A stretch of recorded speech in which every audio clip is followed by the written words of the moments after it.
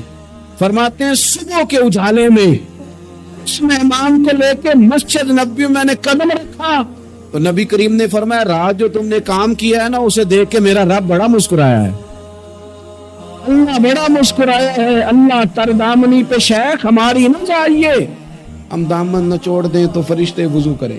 یہ شان ہے صحابہ کی. نبی کریم علیہ السلام نے فرمایا رب رات مسکرایا تیرا یہ انداز دیکھ کے, اور اس نے قرآن نازل کیا وَيُبْصِرُونَ عَلَىٰ أَنفُسِهِمْ وَلَوْ كَانَ بِهِمْ خَصَاصَةٌ. کچھ لوگ وہ ہیں جنہیں بڑی بھی ضرورت ہو تو دوسروں پر اثار کر دیتے ہیں, قربانی دے دیتے ہیں. رب مسکرایا ہے.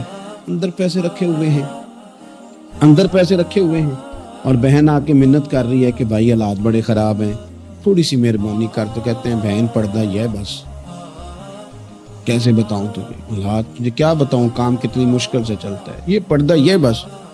بہرحال اگر تو نے کہا ہے نا 50,000 تو میں زیادہ نہیں کوئی 20 کو دے دوں گا تجھے, وہ بھی خاصی نیکی کر کے, وہ بھی بتا سکھا کے. رات اماں پہ علیحدہ سے احسان چڑھاؤں گا, ابا پہ علیحدہ سے چڑھاؤں گا کہ تمہاری بیٹی کے ساتھ تعاون کر. سارے علاقے کو ویسے ہی بتاؤں. اور وہ غریبنی بیچاری 20,000 لے کے گھر گئی ہے, پھر سفارشیں کر رہی ہے کہ مہربانی کرو. میں نے ایسے بھی دیکھے ہیں جو پہلے بیوی کو پکڑاتے ہیں تو دے, اس لیے کہ پھر وزیر اعظم تو ڈنڈا نکال لے گا تو بڑا مشکل ہو جائے گا پھر گھر میں رہنا. لہذا وہ یہ تو آگے لگ. یہ کیا لہجہ ہے آپ کا, یہ تو کسی کو بھی دیں تو چھپا کے دینے کا حکم ہے. کسی کو بھی دیں تو ہمیں حکم یہ ہے کہ سیدھے ہاتھ سے دینا ہے, الٹے کو خبر. اور یہ جو بالکل ہی اپنے, ان پر تو پردہ پوشی آپ کے لیے ویسے ہی ضرورت تھی. میرے عزیز رب مسکراتا ہے. میرے نبی پاک علیہ السلام نے یہ اعمال ہمیں بتائے جن پر اللہ مسکراتا ہے, خوش ہوتا. اور بعض لوگوں کو حضور نے نامینیٹ کیا. حضرت سعد بن معاذ رضی اللہ تعالیٰ عنہ عظیم صحابی تھے. یہ وہ خوبصورت صحابی ہیں جن کے جنازے کو کندھا میرے نبی پاک نے عطا فرمایا. حضور نے کندھا عطا فرمایا. کمال ہو گئی. نرخ بازار محبت کا انوکھا ہی ہو گیا. خود خریداروں میں شامل آ کے مولا ہو گیا. حضور نے کندھا دیا. حضرت سعد بن معاذ رضی اللہ تعالیٰ عنہ کا جب جنازہ اٹھا, ان کی والدہ رو پڑی, بڑے درد سے روئی. ماں تھی نا, ان کی آواز جب حضور تک گئی تو نبی پاک نے فرمایا آنسوؤں کو روک لے, آواز کو کم کر لے. تیرے بیٹے کی تو جب روح پرواز ہوئی ہے تو رب مسکرایا. جس کے آنے پہ رب راضی ہو مسکرا دے جو اس کی شان کے لائق ہے. یہ تو وہ لوگ ہیں کہ جن کے جانے پر نا رب, وہ کسی نے کہا تھا کہ میرے مرنے پہ ہر سو شور مچ جائے گا, دیکھو گے میرے مرنے پہ ہر سو شور, تمہیں پتہ چل جائے گا جب ہم جائیں گے. میرے مرنے پہ ہر سو شور مچ جائے گا, دیکھو گے. اور کہنے الوداع سرکار خود تشریف لائیں گے. اور درویش کہنے لگے بعد مرندے مکھڑا میرا ہو جاوے جے تازہ, پھر سمجھ لینا محبوب میرے نے آن پڑے ہے جنازہ. اور عاشق کا جنازہ ہے, ذرا دھوم سے نکلے اور محبوب کی گلیوں سے ذرا گھوم کے نکلو. فرمایا کہ ان کے تو جانے پہ رب قریب. اور حضور نے ایک دعا بھی دی. حضرت ابو طلحہ, حضرت طلحہ رضی اللہ تعالیٰ عنہ صحابی تھے, ان کا وصال ہو گیا تو حضور نے دعا بھی دی.